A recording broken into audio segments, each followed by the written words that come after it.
ಸ್ನೇಹಿತರೆ ಎಲ್ಲರಿಗೂ ಸ್ವಾಗತ. ಇವತ್ತು ನಾವು 8ನೇ ತರಗತಿಯ ಭಾಗ 1 ಅದರಲ್ಲಿ ಸಮಾಜಶಾಸ್ತ್ರದ ಅಧ್ಯಾಯಗಳನ್ನ ನೋಡ್ತಾ ಹೋಗೋಣ. ಇದು 2024 ಪರಿಷ್ಕೃತ ಪಠ್ಯಪುಸ್ತಕವಾಗಿದೆ ಸ್ನೇಹಿತರೆ. ಮುಂದೆ ಬರುವಂಥ GPSTR ಆಗಿರ್ಬೋದು, TET ಆಗಿರ್ಬೋದು, ಆಮೇಲೆ HST ಆಗಿರ್ಬೋದು, ಯಾವುದೇ ರೀತಿಯ ಒಂದು GS ಸಬ್ಜೆಕ್ಟ್ ಈ ಒಂದು ಪರೀಕ್ಷೆಗಳಿಗೆ ಉಪಯುಕ್ತವಾದಂಥ ಮಾಹಿತಿ ಆಗುತ್ತೆ ಸ್ನೇಹಿತರೆ. ಇದು ಈ ಸಮಾಜಶಾಸ್ತ್ರದಲ್ಲಿರುವ 9ನೇ ಅಧ್ಯಾಯ ಯಾವುದು ಅಂದರೆ ಮಾನವ ಮತ್ತು ಸಮಾಜ. ಈ ಒಂದು ಅಧ್ಯಾಯದ ನಂತರ ಮಗು ತಿಳಿದುಕೊಳ್ಳುವಂಥ ಅಂಶಗಳು ಯಾವುವು ಅಂದರೆ ಮಾನವನು ಸಮಾಜ ಜೀವಿ ಹೇಗೆಂಬುದನ್ನು ಅರ್ಥೈಸಿಕೊಳ್ಳುವುದು. ಎರಡನೇದು ಮಾನವನ ಸಾಮಾಜಿಕರಣ ಭಾವನೆಗಳ ವ್ಯಕ್ತತೆ ಬಗ್ಗೆ ತಿಳಿಯುವುದು. ಆಮೇಲೆ ಆರಂಭಿಕ ಸಮಾಜಶಾಸ್ತ್ರಜ್ಞರ ಬಗ್ಗೆ ಪರಿಚಯಿಸಿಕೊಳ್ಳುವುದು. ಪಾಠವನ್ನು ನೋಡೋಣ ಈಗ ಸ್ನೇಹಿತರೆ. ಜಗತ್ತಿನ ಜೀವಜಂತುಗಳಲ್ಲಿ ಮಾನವರು ಮಾತ್ರ ತಮ್ಮ ಇರುವಿಕೆಯ ಬಗ್ಗೆ ಅರಿವನ್ನು ಹೊಂದಿದ್ದಾರೆ. ತಮ್ಮ ಜೀವನದ ಉದ್ದೇಶದ ಬಗ್ಗೆ ಚಿಂತನೆ ಮಾಡುತ್ತಾರೆ. ಇದರಿಂದ ಮಾನವರ ಮನಸ್ಸಿನಲ್ಲಿ ಹಲವಾರು ಪ್ರಶ್ನೆಗಳು ಹುಟ್ಟಿಕೊಂಡವು. ಮಾನವನು ಏಕೆ ಸಮಾಜ ಜೀವಿಯಾಗಿದ್ದಾನೆ? ಮಾನವ ದೈವ ಸೃಷ್ಟಿಯೋ ಅಥವಾ ದೇವರೇ ಮಾನವನ ಸೃಷ್ಟಿಯೋ? ಸಮೂಹಗಳ ನಡುವೆ ವ್ಯತ್ಯಾಸವೇಕೆ? ಜನರನ್ನು ಮತ್ತು ಸಮೂಹಗಳನ್ನು ಒಂದುಗೂಡಿಸುವ ಶಕ್ತಿ ಯಾವುದು? ಸಮಾಜ ನಿರಂತರವಾಗಿ ಬದಲಾವಣೆಗೆ ಒಳಪಡುವುದೇಕೆ? ಈ ಬದಲಾವಣೆ ಪ್ರಗತಿ ಸೂಚಕವೇ? ಇಂತಹ ಪ್ರಶ್ನೆಗಳಿಗೆ ಉತ್ತರ ಕಂಡುಹಿಡಿಯಲು ಮತ್ತು ಮಾನವ ಸಮಾಜವನ್ನು ಕ್ರಮಬದ್ಧವಾಗಿ ವೈಜ್ಞಾನಿಕವಾಗಿ ಅಧ್ಯಯನ ಮಾಡಲು ಪ್ರಯತ್ನ 150 ವರ್ಷಗಳ ಹಿಂದೆ ಆರಂಭವಾಯಿತು. ಇಂತಹ ಪ್ರಯತ್ನದ ಫಲವಾಗಿ ಹೊಸದೊಂದು ಅಧ್ಯಯನ ಶಾಸ್ತ್ರವು ಹುಟ್ಟಿಕೊಂಡಿತು. ಅದೇ ಅಧ್ಯಯನ ಶಾಸ್ತ್ರವನ್ನು ನಾವು ಏನಂತೀವಿ? ಸಮಾಜಶಾಸ್ತ್ರ ಅಂತ ಕರಿತೀವಿ. ಮಾನವ ಸಮಾಜದ ಬಗ್ಗೆ ವೈಜ್ಞಾನಿಕವಾಗಿ ಅಧ್ಯಯನ ಮಾಡಲು ನಾವು ಪ್ರಾಣಿ ಸಮಾಜ ಮತ್ತು ಮಾನವ ಸಮಾಜದ ನಡುವೆ ಇರುವ ವ್ಯತ್ಯಾಸವನ್ನು ತಿಳಿದುಕೊಳ್ಳಬೇಕು.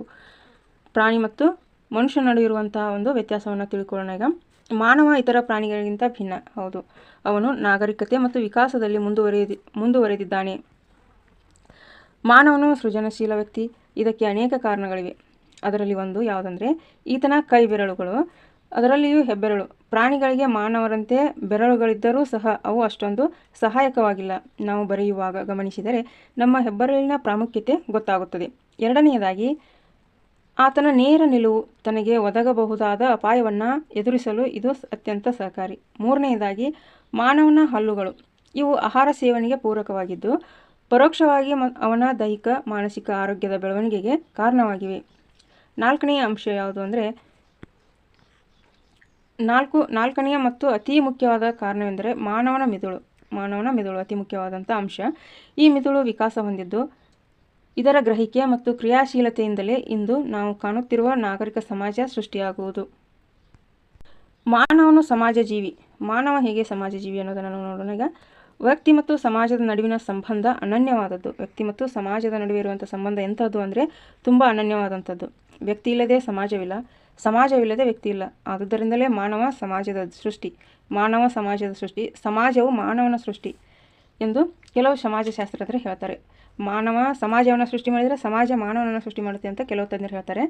ನಾವು ಒಂದು ಕ್ಷಣ ಕಣ್ಣುಮುಚ್ಚಿ ನಾನೊಬ್ಬನೇ ನನ್ನ ಊರಿನಲ್ಲಿ ಇರಲು ಸಾಧ್ಯವೇ ಎಂದು ಯೋಚಿಸೋಣ. ಆಗ ಎಲ್ಲರಿಗೂ ಸಿಗುವ ಉತ್ತರ ಒಂದೇ, ಅದು ಅಸಾಧ್ಯ ಎಂಬುದಲ್ಲವೇ. ಮಾನವ ಸಂಘಜೀವಿ. ಎಲ್ಲರೊಟ್ಟಿಗೂ ಬದುಕಲು ಪ್ರಯತ್ನಿಸುತ್ತಾನೆ. ನಮ್ಮೆಲ್ಲರ ಬೆಳವಣಿಗೆಗೆ ಸಮಾಜ ಅಗತ್ಯವಾಗಿದೆ. ಏಕೆಂದರೆ ಮಾನವನ ಅಸ್ತಿತ್ವಕ್ಕೆ ಸಾಮಾಜಿಕ ಸಂಬಂಧಗಳು ಅಗತ್ಯವಾಗಿವೆ. ಮಾನವನ ಒಂದು ಅಸ್ತಿತ್ವ ಹೊಂದಬೇಕಾದರೆ ಸಾಮಾಜಿಕ ಸಂಬಂಧಗಳು ಅತಿ ಮುಖ್ಯವಾದಂಥ ಅಂಶಗಳು. ಆದ್ದರಿಂದಲೇ ಮಾನವ ಸಮಾಜವನ್ನು ಸಾಮಾಜಿಕ ಸಂಬಂಧಗಳ ಬಲೆ ಎಂದು ಕರೆಯುತ್ತಾನೆ. ಮಾನವನನ್ನು ಸಮಾಜ ಜೀವಿ ಎಂದು ಕರೆಯಲಾಗುತ್ತದೆ. ಸಾಮಾಜೀಕರಣ ಅಂದರೆ ಏನು ಅನ್ನೋದನ್ನು ನೋಡೋಣ. ನಾವು ಸಮಾಜದ ಸದಸ್ಯರಾಗಬೇಕಾದರೆ ಸಮಾಜದಲ್ಲಿಯೇ ಬಾಳಬೇಕು. ಹೌದು, ಸಮಾಜದಲ್ಲಿ ಇಲ್ಲದೆ ಹೋದರೆ ಈಗ ನಾವು ಕಲಿತಿರುವ ಭಾಷೆ ಆಗಿರ್ಬೋದು, ಓದು, ಆಟ, ಯೋಚನಾ ವಿಧಾನ ಮತ್ತು ನಮ್ಮ ದೈಹಿಕ ಭಾಷೆ ಮೊದಲಾದವನ್ನು ಕಲಿತುಕೊಳ್ಳಲು ಸಾಧ್ಯವಿಲ್ಲ. ಹೀಗೆ ಕಲಿತುಕೊಳ್ಳುವ ಕ್ರಿಯೆಯನ್ನು ಸಾಮಾಜೀಕರಣ ಎನ್ನುತ್ತೇವೆ ನಾವು. ಕುಟುಂಬ, ಶಾಲೆ, ಸ್ನೇಹಿತರ ಗುಂಪು, ಸಮೂಹ ಮಾಧ್ಯಮಗಳು ಮೊದಲಾದವು ನಮ್ಮ ಸಾಮಾಜೀಕರಣಕ್ಕೆ ನೆರವಾಗುತ್ತವೆ. ಕುಟುಂಬವು ನಮಗೆ ಆಹಾರ, ಪಾಲನೆ, ಪೋಷಣೆ, ಶಿಕ್ಷಣ, ರಕ್ಷಣೆ ಮೊದಲಾದವನ್ನು ನೀಡುತ್ತದೆ. ಪೋಷಕರು ನಮ್ಮನ್ನು ಮಾನಸಿಕವಾಗಿ ಮತ್ತು ದೈಹಿಕವಾಗಿ ಆರೋಗ್ಯಕರವಾಗಿ ಬೆಳೆಯುವಂತೆ ನೋಡಿಕೊಳ್ಳುತ್ತಾರೆ. ಶಾಲೆಯಲ್ಲಿ ಔಪಚಾರಿಕ ಶಿಕ್ಷಣ ದೊರೆಯುತ್ತದೆ. ಸ್ನೇಹಿತರ ಗುಂಪಿನಲ್ಲಿ ನಾವು ಇತರರೊಡನೆ ಸಹಕರಿಸಿ ಒಟ್ಟಾಗಿ ಬಾಳುವುದನ್ನು ಕಲಿಯುತ್ತೇವೆ. ಸಮೂಹ ಮಾಧ್ಯಮಗಳು ನಮಗೆ ಹೊರ ಜಗತ್ತಿನ ತಿಳುವಳಿಕೆಯನ್ನು ನೀಡುತ್ತವೆ, ಅದಕ್ಕೆ ಹೊಂದಿಕೊಂಡು ಹೋಗಲು ನೆರವಾಗುತ್ತವೆ. ಇದರಿಂದ ಸಮಾಜದಲ್ಲಿ ಮಾನವನು ಯಶಸ್ವಿಯಾಗಿ ಬಾಳಲು ಸಾಧ್ಯವಾಗುತ್ತದೆ. ಮಾನವನಿಗೆ ಸಾಮಾಜಿಕ ಪರಿಸರದ ಅಗತ್ಯ. ಮಾನವನಿಗೆ ಸಾಮಾಜಿಕ ಪರಿಸರ ಏಕೆ ಅಗತ್ಯ ಅನ್ನೋದನ್ನು ನಾವು ನೋಡೋಣ. ಈಗ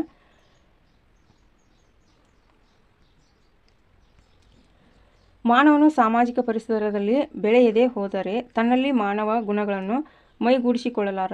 ಸಮಾಜ ಮತ್ತು ಸಮೂಹದ ಹೊರತಾಗಿ ವಾಸಿಸುವವನು ಸಾಮಾಜೀಕರಣಕ್ಕೆ ಒಳಗಾಗುವುದಿಲ್ಲ. ಈ ಹೇಳಿಕೆಯನ್ನು ಸಮರ್ಥಿಸಲು ಕೆಳಕಂಡ ಉದಾಹರಣೆಗಳನ್ನ ನೋಡೋಣ. 1920ರಲ್ಲಿ ಮಿಡ್ನಾಪುರದಲ್ಲಿ ಸಿಕ್ಕ ಕಮಲ ಎಂಬ ಹುಡುಗಿಯು 9 ವರ್ಷಗಳನ್ನು ಕಾಡಿನಲ್ಲಿ ಪ್ರಾಣಿಗಳೊಂದಿಗೆ ಕಳೆದಿದ್ದಳು. ಅಲ್ಲಿ ಹಸಿ ಮಾಂಸ ತಿನ್ನುತ್ತಾ ಪಶುಗಳಂತೆ 4 ಕಾಲುಗಳಲ್ಲಿ ನಡೆಯುತ್ತಿದ್ದಳು. ಆನಂತರ ಮನುಷ್ಯ ಸಹವಾಸದಿಂದ ಬೇಯಿಸಿದ ಪದಾರ್ಥಗಳನ್ನು ತಿನ್ನುವುದು, ಮಾತನಾಡುವುದು, ಇತರೆ ಮಕ್ಕಳಂತೆ ವರ್ತಿಸುವುದನ್ನು ಕಲಿತಳು. ಅವಳಿಗೆ ಸ್ವತಂತ್ರ ಪ್ರಜ್ಞೆ ಇರಲಿಲ್ಲ. ಈ ಉದಾಹರಣೆಯಿಂದ ಕಂಡುಬರುವುದೇನೆಂದರೆ, ಮಾನವ ಸಮಾಜದಲ್ಲಿ ಇಲ್ಲದೆ ಹೋದರೆ ಅವನು ಪ್ರಾಣಿಯಂತೆ ಆಗುತ್ತಾನೆ. ಇದನ್ನು ಅನೇಕ ಪ್ರಯೋಗಗಳ ಮೂಲಕ ಸಮಾಜ ವಿಜ್ಞಾನಿಗಳು ಸಮರ್ಥಿಸಿದ್ದಾರೆ. ಮುಂದಿನ ಅಂಶ ಮಾನವರು ಮತ್ತು ಭಾಷೆ. ಮಾನವರು ಮತ್ತು ಭಾಷೆ. ನಾವು ನಮ್ಮ ಭಾವನೆಗಳನ್ನು ಹೇಗೆ ವ್ಯಕ್ತಪಡಿಸುತ್ತೇವೆ? ದೈಹಿಕ ಸೂಚನೆಗಳ ಮೂಲಕ ನಮ್ಮ ಭಾವನೆಗಳಾದ ಹಸಿವು, ನಿದ್ರೆ, ಬಾಯಾರಿಕೆ, ನೋವು, ಸಂತೋಷ ಮೊದಲಾದವುಗಳನ್ನು ತಿಳಿಯಬಹುದು. ಆದರೆ ಮಾನವರು ನಮ್ಮ ಈ ಎಲ್ಲ ಭಾವನೆಗಳನ್ನು ಆಂಗಿಕ ಭಾಷೆಯ ಮೂಲಕ ತಿಳಿಯಲು ಸಾಧ್ಯವಿಲ್ಲ. ಅಂತಹ ಸಂದರ್ಭದಲ್ಲಿ ಭಾಷೆಯು ಅನಿವಾರ್ಯವಾಗುತ್ತದೆ. ನಾವು ಮಾತನಾಡುವಾಗ ಅಪ್ಪ, ಅಮ್ಮ, ಅಣ್ಣ, ಅಕ್ಕ, ಚಿಕ್ಕಪ್ಪ, ದೊಡ್ಡಪ್ಪ ಮೊದಲಾದ ಪದಗಳನ್ನು ಬಳಸುತ್ತೇವೆ. ನೀವು, ಅಣ್ಣ, ಅಕ್ಕ ಎನ್ನುವ ಪದಗಳನ್ನು ನಮ್ಮ ಹಿರಿಯ ಸಹೋದರ ಮತ್ತು ಸಹೋದರಿಯರನ್ನು ಉದ್ದೇಶಿಸಿ ಬಳಸುವ ಪದಗಳಾಗಿವೆ. ನಿರ್ದಿಷ್ಟವಾಗಿ ಸಂಬಂಧಗಳನ್ನು ಮತ್ತು ಭಾವನೆಗಳನ್ನು ಅರ್ಥ ಮಾಡಿಕೊಳ್ಳಲು ಭಾಷೆಯು ಬಹಳ ಮುಖ್ಯ. ಮನುಷ್ಯನಿಗೆ ಭಾಷೆ ಇದೆ, ಪ್ರಾಣಿಗಳಿಗೆ ಭಾಷೆ ಇಲ್ಲ. ಅದೇ ಮನುಷ್ಯನಿಗೂ ಮತ್ತು ಪ್ರಾಣಿಗೂ ಇರುವ ವ್ಯತ್ಯಾಸ. ಭಾಷೆ ಇಲ್ಲದೆ ಹೋದರೆ ಏನಾಗುತ್ತಿತ್ತೆಂದು ಒಮ್ಮೆ ಕಲ್ಪಿಸಿಕೊಳ್ಳಿ. ಪಠ್ಯಪುಸ್ತಕಗಳಾಗಲಿ, ಶಾಲೆಗಳಾಗಲಿ, ಸಮೂಹ ಮಾಧ್ಯಮಗಳಾಗಲಿ, ನಾಗರಿಕತೆಯಾಗಲಿ ಅಸ್ತಿತ್ವದಲ್ಲಿರುತ್ತಿರಲಿಲ್ಲ. ಮಾನವ ಸಮಾಜವು ಪ್ರಾಣಿ ಸಮಾಜದಂತೆ ಇರುವ ಸಾಧ್ಯತೆ ಇತ್ತು. ಆದುದರಿಂದ ಸಮಾಜಶಾಸ್ತ್ರದಲ್ಲಿ ಸಮಾಜವನ್ನು ಅಧ್ಯಯನ ಮಾಡುವಾಗ ಭಾಷೆಯನ್ನು ಬಹಳ ಪ್ರಮುಖ ಅಂಶವೆಂದು ಪರಿಗಣಿಸಲಾಗುತ್ತದೆ. ಆರಂಭಿಕ ಸಮಾಜಶಾಸ್ತ್ರಜ್ಞರ ಬಗ್ಗೆ ನೋಡ್ತಾ ಹೋಗೋಣ. ಈಗ ಸಮಾಜ, ಸಂಸ್ಕೃತಿ, ವರ್ತನೆ, ಸಾಮಾಜಿಕ ಸಂಬಂಧಗಳು ಮೊದಲಾದವುಗಳನ್ನು ಕುರಿತು ಅಧ್ಯಯನ ಮಾಡುವವರೇ ಸಮಾಜಶಾಸ್ತ್ರಜ್ಞರು. ಅಂತಹ ಕೆಲವು ಆರಂಭಿಕ ಸಮಾಜಶಾಸ್ತ್ರಜ್ಞರನ್ನು ಕುರಿತು ಪರಿಚಯ ಮಾಡಿಕೊಳ್ಳಬಹುದು. ಆಗಸ್ಟ್ ಕಾಮ್ಟೆ ಅವರು ಸಮಾಜವನ್ನು ಅಧ್ಯಯನ ಮಾಡುವ ವಿಜ್ಞಾನಕ್ಕೆ ಸಮಾಜಶಾಸ್ತ್ರ ಎಂದು ಕರೆದರು. ಸಮಾಜವನ್ನು ಅಧ್ಯಯನ ಮಾಡುವ ವಿಜ್ಞಾನಕ್ಕೆ ಸಮಾಜಶಾಸ್ತ್ರ ಅಂತ ಕರೀತಾರೆ.